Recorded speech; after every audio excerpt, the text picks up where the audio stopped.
Ethereum is infinite garden. This is part of the message that I sent to people at the Ethereum Foundation as a year-end message last December.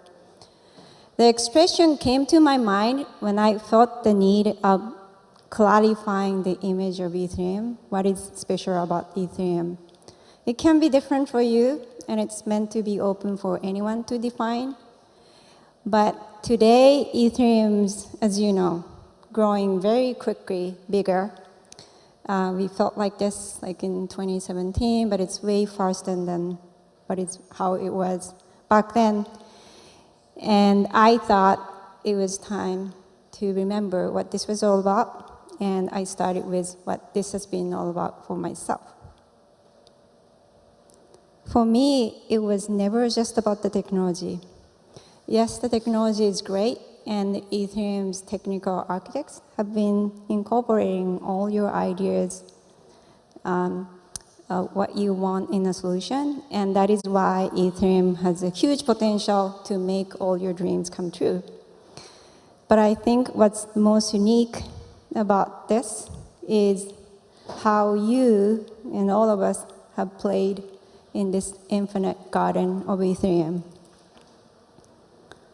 My idea was inspired by this book, Finite and Infinite Games by James Carse.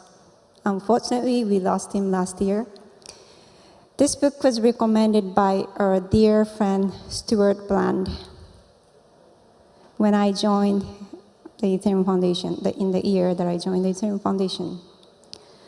As you know, Stuart is one of the most iconic and the biggest influencers of the world of internet. And you may remember his amazing talk at DevCon Plug. Well, if you haven't watched it, you can watch it on DevCon Archive website. So since then, Stuart has been a fan of Ethereum. And do you know what he said to a tweet criticizing the crypto space? He said, the Ethereum crowd is cool. So even for him, it is not just about technology, and that was about people. The book explains that there are two types of games that we play in life: finite games and infinite games. A finite game is played for the purpose of winning, and an infinite game is played for the purpose of continuing the play. In an infinite game, there is always a winner. There can be more than one winners, but it is always predetermined how many are supposed to win. And there are set of rules that do not change, and the time frame is predetermined, and there's always a definite ending. Players and participants are selected or fixed. On the other hand, in an infinite game, there are no limitations. The objective is not to win, but to keep playing the game, because we want to keep playing. And there is no end. There are rules, but rules and players can change. And in actually most of the cases, the rules must change in order for the game to be infinite. If you imagine kids playing football or soccer on the street, not the type that forced by their parents, more like more spontaneous ones. They play it because they love it, and you know, some don't wear shoes, some do, and some come in and join, and then some just decide to take a break. And the rules can change. If there is a total beginner, they might pause the play and then start teaching the kid. Because if the beginner gets better playing at the football, the game gets more exciting, and that's great for everyone. So you can see how excitement and passion are the source of motivation for them. And you can also understand why it gets boring. The moment when everything becomes about winning. When the goal is winning, you can change the rules because that would mess up your plans and strategy to win. You might select specific players for your team to score as quickly as possible. You also get very disappointed if you don't win. I want Ethereum to stay interesting and for us to remember the excitement of playing together to continue the game. So I'm not saying playing a sport competitively or competing with each other is all wrong. The book also explains finite games can exist within an infinite game, while the opposite cannot happen. There are competitions and debates within Ethereum, as you see, but those are for Ethereum as a whole to be better, to improve, not for one of the players to win. You can bring your competitiveness while seeking the balance, and the competitiveness is for you to be stronger, not for one of us to be more powerful. What do I mean by garden? The garden is the Ethereum ecosystem that we play all kinds of games. I call it a garden because just like nature, the Ethereum ecosystem wasn't designed. This has evolved. There were gardeners who seized the first seeds originally, but that didn't just create one tree. There have been more trees, different types of plants and creatures who joined to make the garden more vibrant and diverse. And it's also important to mention the power of climate. Mother Nature teaches us lessons by giving us harsh weather sometimes, which makes us more stronger, more creative to come up with our solutions. And the participants in the garden can change, but the garden keeps growing and stays infinite. So I think I cannot think of a better way to describe what is special about Ethereum. Ethereum is not just a superior technology, but what makes it special is the ecosystem, the infinite garden, and the way you shape the garden, driven by curiosity, excitement, and desires to improve the garden for the good of everyone. So how do we maintain this garden stay infinite? This is a question that keeps me up at night lately. As much as I'm excited about Ethereum as you do, I'm also aware that uniqueness of Ethereum, how we have this infinite garden, can change if we are not conscious. If what is the most special about Ethereum is not just technology, we can't just rely on the technology to solve all the challenges we have. I believe this requires the wisdom of human beings. We use the word smart for technologies. Smartphones, smart contracts.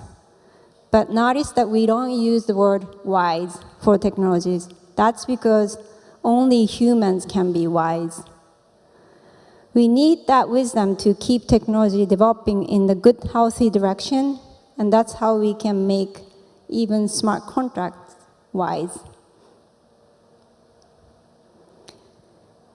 If I'm puzzling you, I might be doing a good job. If I sound like a Zen monk, that's because I agree with Zen monks that answers can only come from within. They ask you questions, they don't answer to your questions, they give you more questions for you to come up with your own answers in the right directions. So today, for your inspiration,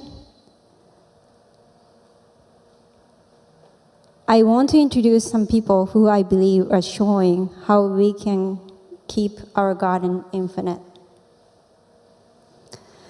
These are fellows of the first cohort of the Ethereum Foundation Fellowship Program. I explained in an EF blog the importance of looking at opportunities in emerging economies for the next billion users of Ethereum.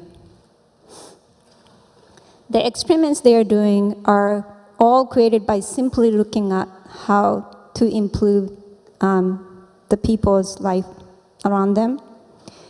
And their work will not only empower and help local communities, but also inspire others, even in developed countries, to learn from and even copy. Again, not to win the game, but to keep playing the game together. One of the fellows, Naroa, on the right, is working on a project called Giga. This was founded by UNICEF originally and now bringing in many other supporters. This project's mission is to provide connectivity, connect schools with the internet, which helps to improve the digital divide and gives children an equal access to education. In many countries, in developing countries in the world, the government doesn't even know how many schools exist. So they started with mapping the schools that exist with AI, and then check the connectivity. Here's a map of Latin America. If you zoom in to Colombia, it shows the map with green arrow and red dots.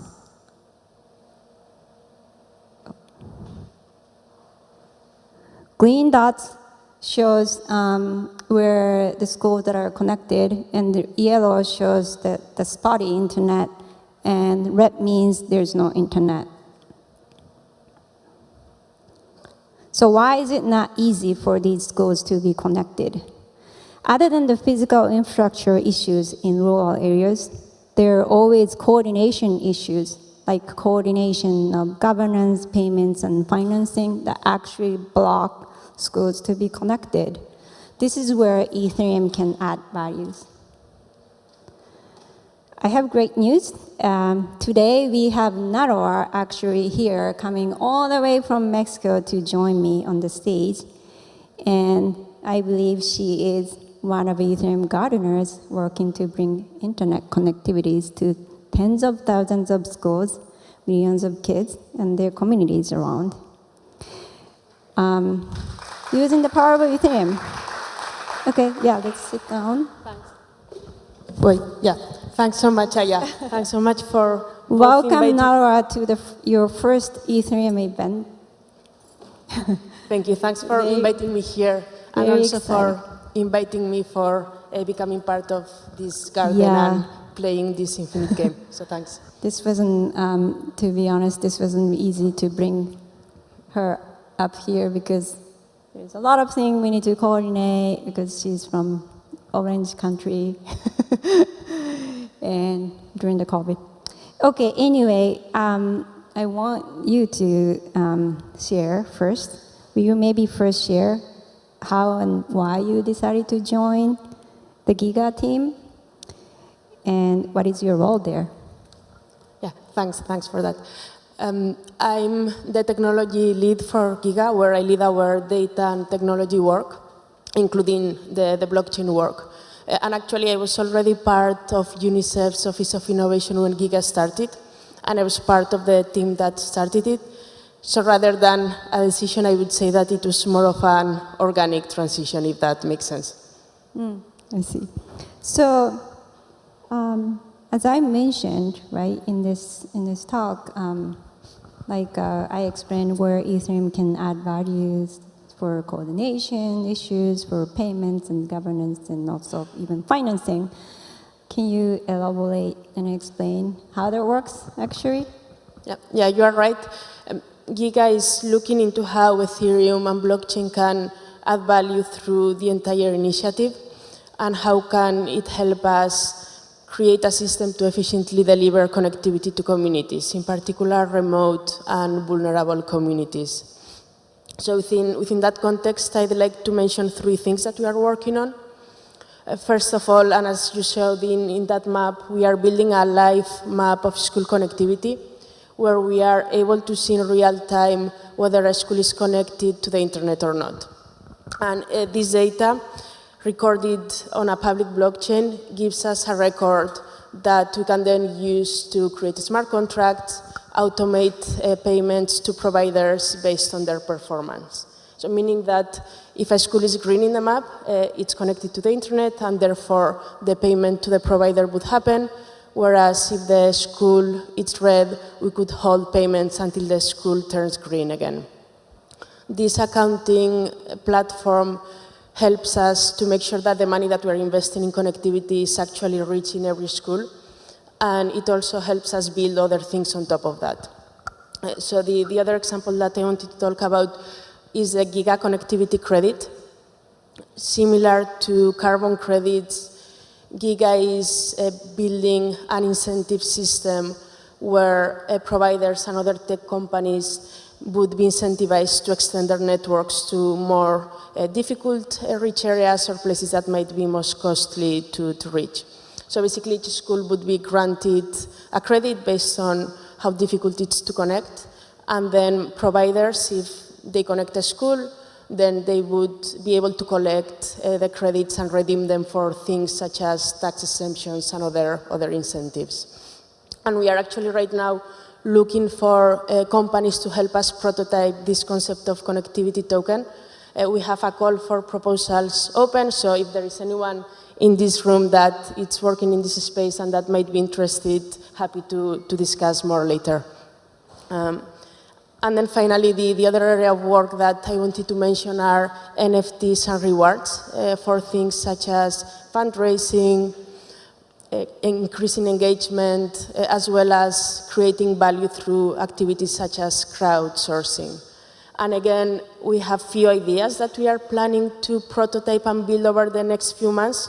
So once more, if there is anyone in the room that would like to talk more, I'm happy to do that later. Yeah, I've seen like your team has been constantly adding new things, and we try to work together because you're a fellow and then help you, but it's like proactively adding, moving very quickly, and I'm surprised that's like coming from UNICEF that the team moves very quick and they make friends and they move forward.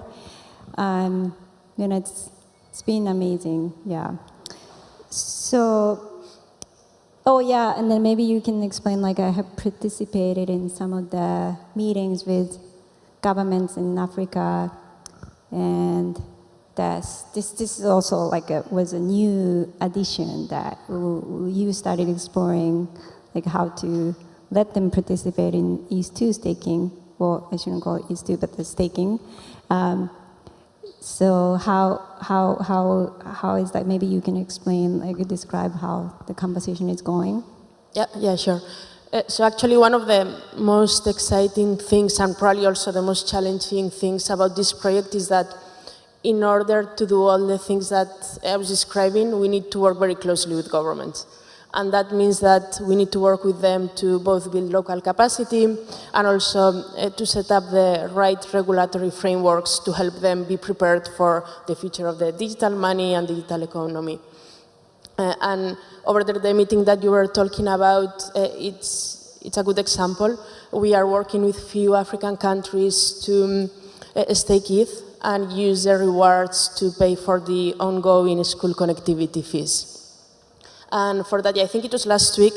Also, it was great to have you in that meeting. I think that your participation was really helpful in that meeting. We held a workshop with different stakeholders of one of these countries. And we had both ministries of education, ICT, as well as the central bank. And it was really exciting to see their engagement and willingness to move this forward. Yeah. So I think like you might think like a staking rewards, how much that would help like in a regular developed country way, but it's not just financially. I think it's very great to really like let them be involved and then be able to be part of it, and then that actually creates this whole like transparency and like the right type of governance, which I think that was very amazing to see. I've spoken with different governments, and then that was the best enthusiasm that I felt in the conversation. Okay, so since our time is limited, I think maybe it's like how you are you are the first fellow of our fellowship program. What's your experience been? It's been a great experience so far, I must say. It's really exciting to be part of this first cohort and of this community as well. Because I guess that for me, even if the technical support that we are getting, it's really helpful and great, the most unique thing about the fellowship is that you become part of the community that's behind it.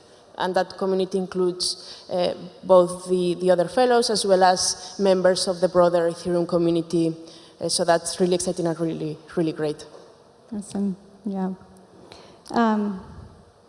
And yeah, I don't know if I could also ask you maybe other way around. What do you think about the fellowship so far and your vision or its role moving forward? Yeah, so literally, you know that I have almost cried many times participating in the fellows conversation because I felt, oh wow, this is the reason why I've been in crypto space for a long time.